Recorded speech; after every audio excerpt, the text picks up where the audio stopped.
We all expect video to grow and grow exponentially, but clearly in our research that growth looks like it's going to be even above expectations.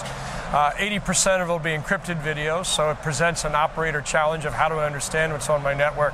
And I think the last most poignant part as we enter 5G is a lot of it's going to be viral and very contextual. People are now using devices, as we know, as their most personalized piece of gear in a day.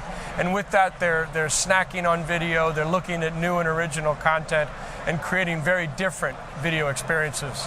First, the basic trend is just the evolution of technology. We've gone, we're 1080p video, and we're going to continue to get more and more dense HD, 4, 8K.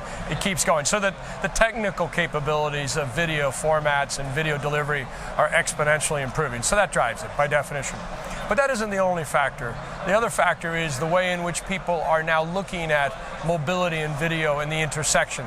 Think of a good example from our Mobile Video Industry Council where EE shared the whole experience about bringing the Champions League, the Premier League, to mobile users. The number of angles you can look at, the immersive effect you can have, the contextual nature of it, watch some on a large screen interact on a small screen. It's all different now, and so the way video is going to unfold is very much of a contextual nature. And then if you start looking out even further, you start getting in the world of virtual reality, and that whole experience becomes even more immersive. So the challenges start fundamentally with the technical side, of course. How do I build the capacity fast enough to address this phenomenon? But the real reality is the economics are even more of a severe challenge. How do I engage in this new 5G immersive video experience when in fact a lot of the content originates from other sources? So what you really got to do is build a high quality network, sure, as always, and build capacity, but you got to do it on an economic base that makes sense. And you've got to do it with an eye toward what's the quality of experience that's going to make somebody come back over and over again to my network to use it for their favorite content.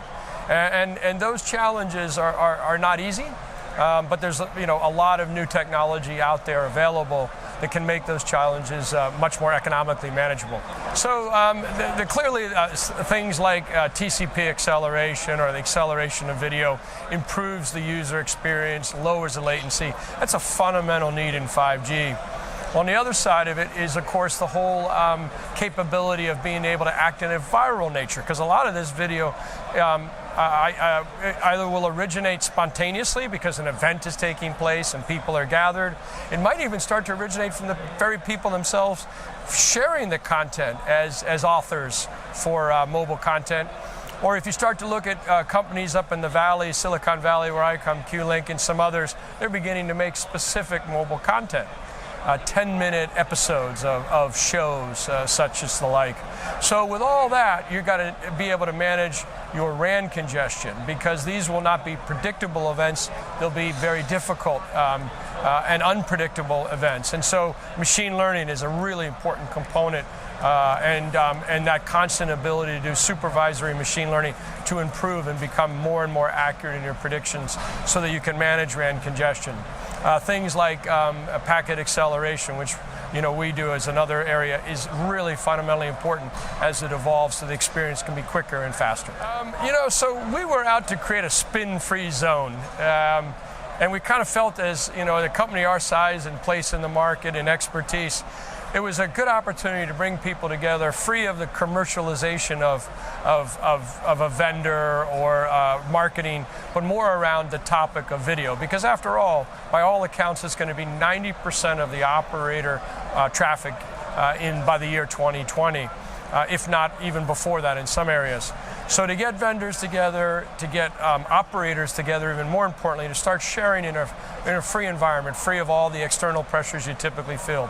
Senior executives from EE, Telefonica, Orange, DT, Telus, Vodafone, it spanned the gamut, spanned the globe.